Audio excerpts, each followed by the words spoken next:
This episode is brought to you by Progressive Commercial Insurance. As a trucker, you don't have time to spare, so let's get to it. You can save on truck insurance with Progressive Commercial. They offer specialty coverage for heavy trucks with primary liability limits up to $2 million in most states, plus discounts for safe driving, prior insurance, and more. Get on the road with the #1 truck insurer in America, trusted by thousands of other professionals. Quote truck insurance today in as little as 5 minutes at progressivecommercial.com. Progressive Casualty Insurance Company and Affiliates. Discounts not available in all states or situations.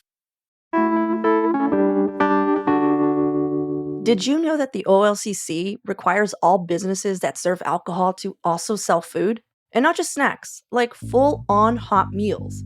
The Portland dive bar scene is just built differently. Today on CityCast Portland, producers John Notarianni and Giulia Fiaoni join me for a Portland dive bar roundup. Which has the best food? Which has the best mixed drinks? Which one can we never show our faces at again? Stick around. You might just find a new favorite spot. It's Wednesday, April 11th. I'm Claudia Meza, and this is what Portland's talking about.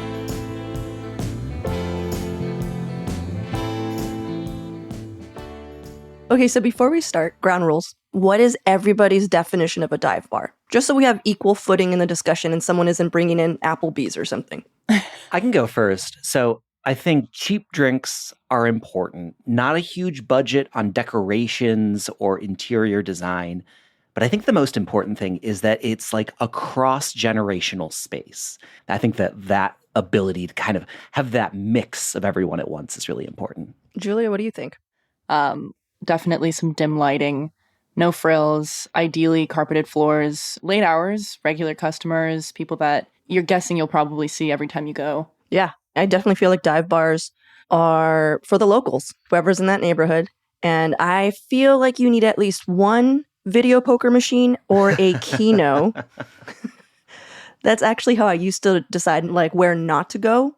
If I would walk in and I saw a video machine, I was like, I cannot get a martini here. I am out.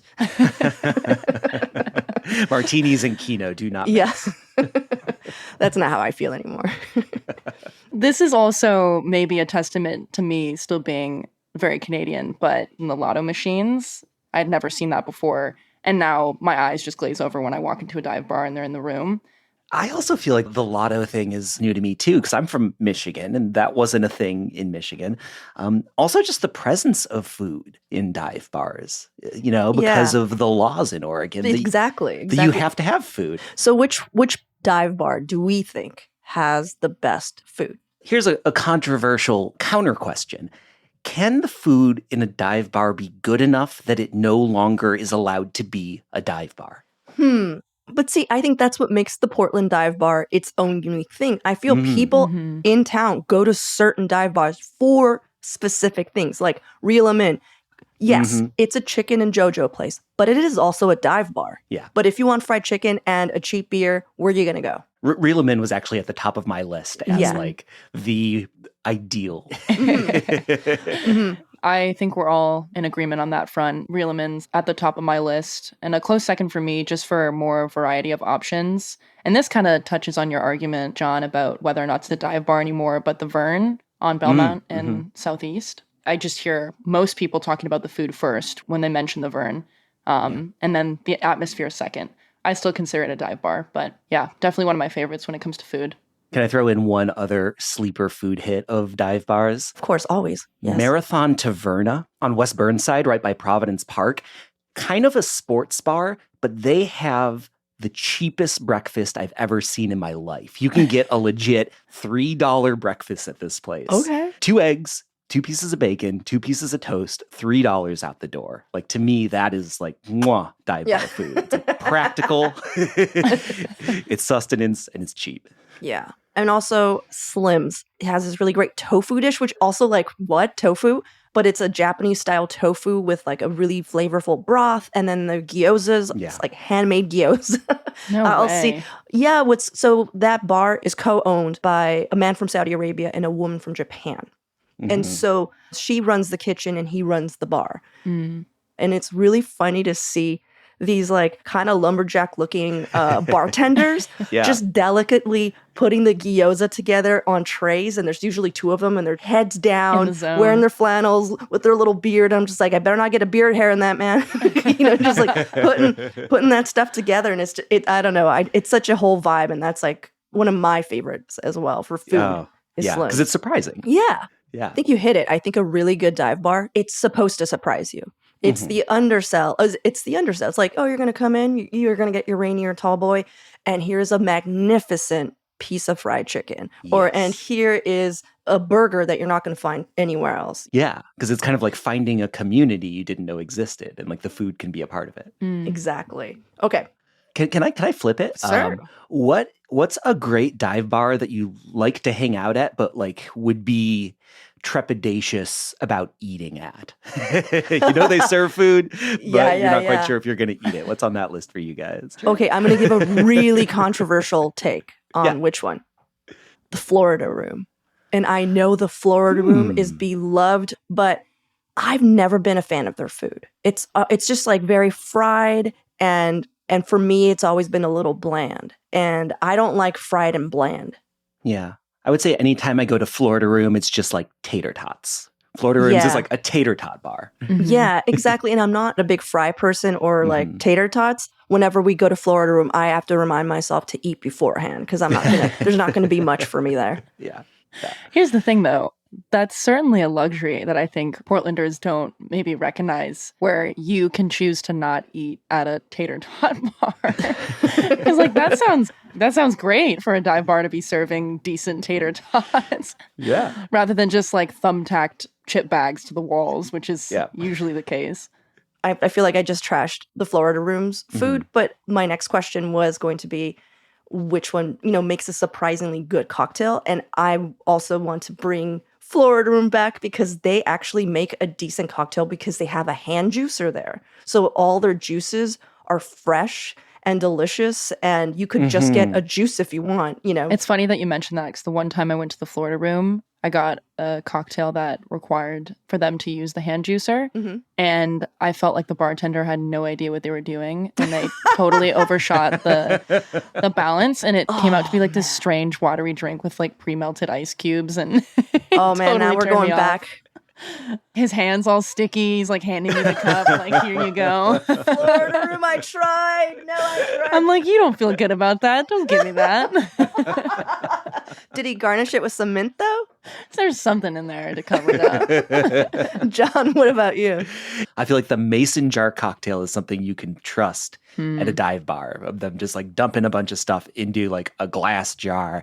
And there's the Swift Lounge is the place that has a menu of like mason jar cocktails. They're on Northeast Broadway.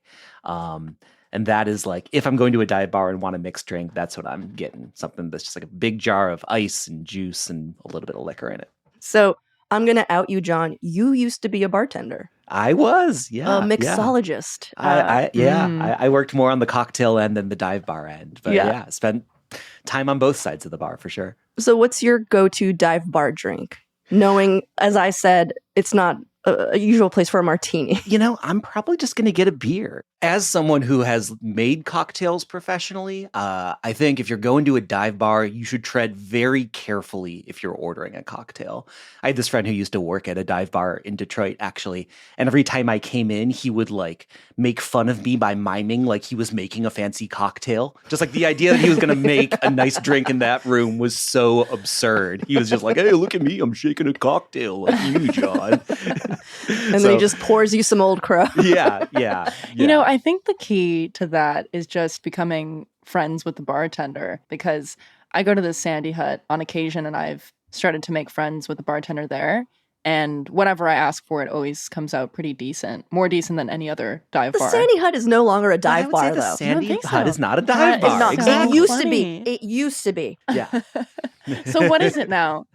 Now it's been upgraded to a place where people go for fancy drinks and food. But it used to be a dive bar. I think it had carpet. Like it was does.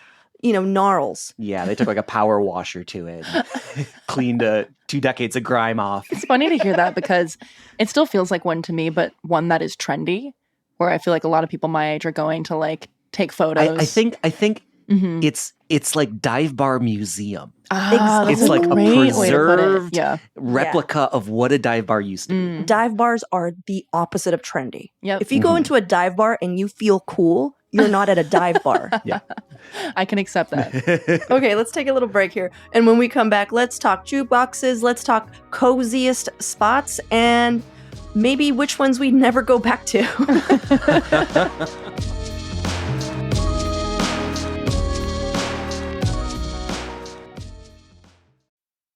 This episode is brought to you by Progressive Commercial Insurance. As a trucker, you don't have time to spare, so let's get to it. You can save on truck insurance with Progressive Commercial.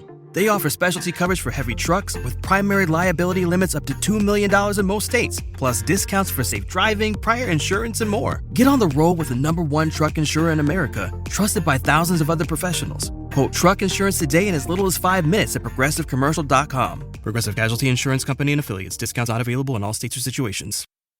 Does anyone have like favorite jukeboxes? Again, I feel like I keep redeeming because I go to the Florida room and I just do not want to get kicked out. I want to be like, I heard what you said.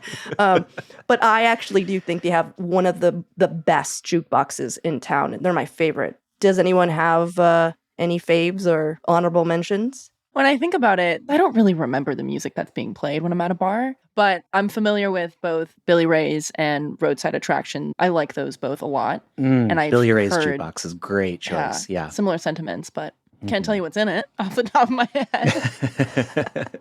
What about you, John? Billy Ray's for sure. I don't know that I've found my like ideal Portland jukebox. One thing I will say is that if a bar has an internet jukebox, it can still be a dive bar, but it does not count as a jukebox. Internet jukeboxes are like not cool. Wow. Yeah. Hate internet jukeboxes. John Hate put his them. foot down. The one place that has a jukebox that I'm curious about is the Red Fox on North Albina.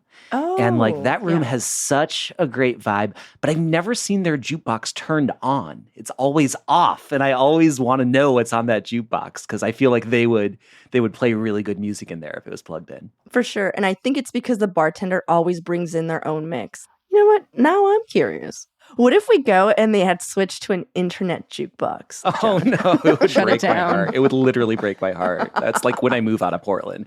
Oh, really? That's all it's going to The take? day that the Red Fox gets an internet jukebox, that's my turn to move to. Oh my God. Well, now I know what it'll take if I need you to leave town.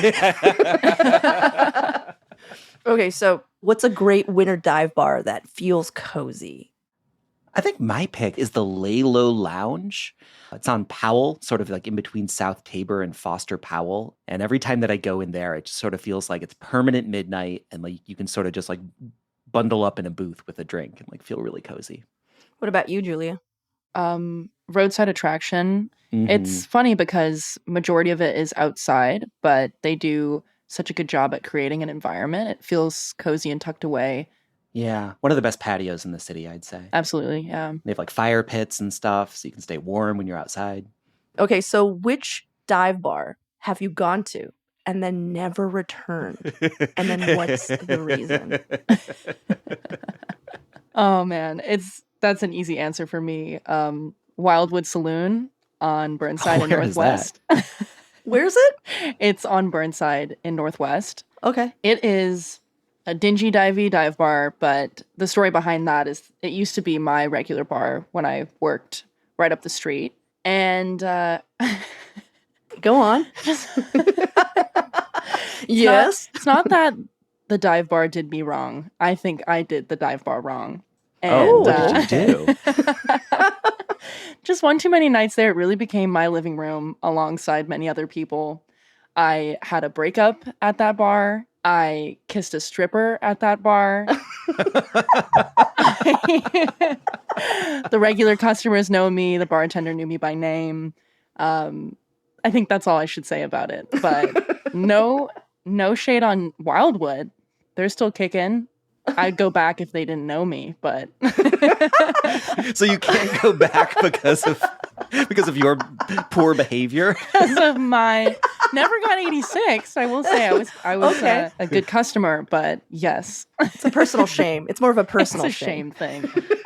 And maybe you're just trying not to get 86. I really like the way you're thinking ahead. But I feel like we should all return, and you should just wear glasses and a fake mustache, and let's see if that rolls. Yeah, see if anyone recognizes me. Oh man, that's a really interesting answer. John, they also have a digital jukebox, so right up your alley. John's not right. Yeah. What about you, John? One spot I'm probably never going back to is this spot called, do you know the Cracker Box Tavern? No.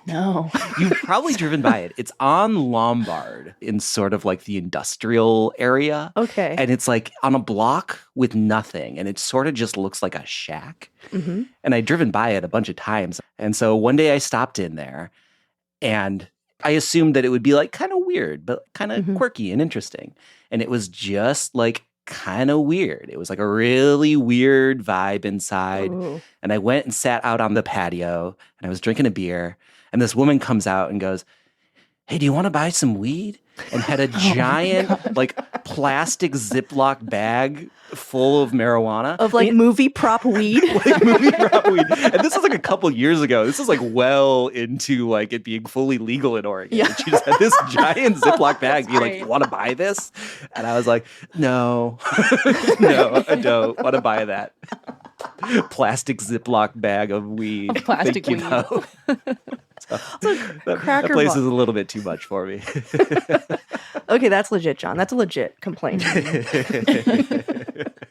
Okay, final thoughts on dive bars? Any parting words? Because I have a last question that I've been dying to ask all of you. I'm good, Claudia. Thank you. Let's hear it. If you had to, which Portland dive bar would you get married in? I'm talking vows and everything. Oh my God. So silent. Okay, John's thinking. Julia, do you have an answer? I think this would probably be unexpected, but Was it Wildwood? probably Back to Wildwood. That's your last hurrah. Maybe she did. Maybe that's why she can't go back. Look, I've married a few people there, and I can't show my face. Here's the thing. Obviously, from my stories, you can tell anything goes there. So nobody would be surprised. They'd probably move the pool table out of the way. Just another day at Wildwood. I know my answer. Okay. My father's place. Oh. And Good that's one. on, what is that, Grand or MLK? Sort of like inner southeast. And here's my thinking. It is both a bar and a diner and like a game room. So you could sort of have the ceremony in one point and then move over to the diner part for dinner. And then afterwards you could go and have the reception in the game room. There's a ton of space and like places where people could mingle. Yeah, I think, although they are an internet jukebox bar, I'll give them a pass. I'm Oh going to my get married at my God. father's place. That is a plot twist, John. It's just that good. What about you, Claudia? Where's your dive bar wedding? Well, we never heard Julia's, but Wildwood, just made- Claudia. How do you forget? Come I on. know. I'm like, all we did was I just made fun of Julia. She never got to answer. That was my serious answer. It was Wildwood. my God, it Saloon. was You took the words out of my mouth, Claudia. That's amazing. I guess Claudia's not invited. She's not convinced. Oh my God. Oh. What did I do? That's me outside of your wedding at Wildwood. What did I do? How about yourself? I would get married at Slim's because it's right there. Mhm. I feel like if I crane my neck, I might see it from my window. It's big enough, and I could possibly get a very tailored menu from the chef there. And if for some reason, like people wanted to mill about, it's right on the strip, heart of St. John's. I feel like there's enough for like my family who came to my wedding at Slim's. that they Go could across the street, catch a movie. I think Claudia would get married to Slims. Yeah, it sounds like it. The way you're talking about it makes me think of my Wildwood wedding. And I guess everyone's eating corn dogs because that's all they have. Corn dogs are good. Are there vegan corn dogs? Those are my favorite. Of course not. Oh, great. Cool. Doesn't matter because I'm obviously not invited to your wedding. Sean, am I invited to your wedding? Oh, yeah, everyone's invited. Anybody out there listening, everyone is invited at my father's place. Date TBD.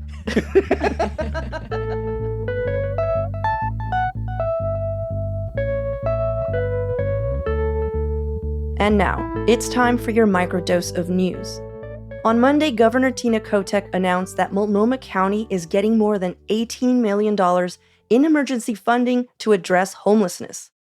The money is coming from the legislature's giant funding package, but in her speech, Kotek also stated she was disappointed with the county's vague plans to address the crisis. Not mad, just disappointed. So she's not signing off on any final spending proposals until they have more specific direction for the money. Ooh, the county got in trouble. And the Blazers are officially entering golf season. They're out of the running for the playoffs for the second year in a row after a loss to Golden State this past weekend.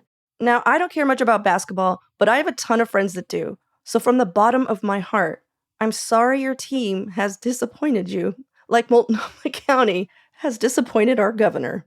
Plus, an update on a story we discussed on the show recently. Portland Mayor Ted Wheeler has assigned a 24-hour police patrol to a shuttered downtown business that was home to an open-air fentanyl market. There had been a spike in overdoses recently near the closed Washington Center complex, adding more pressure for the city to get it together. For even more local news and events, sign up for our daily newsletter, Hey Portland. We'll throw a link in the show notes. That's all for today here on CityCast Portland. If you enjoyed the show, share it with your favorite bartender or leave us a review. It'll really help us out. We'll be back with more from around the city. See you at Slim's, at my wedding.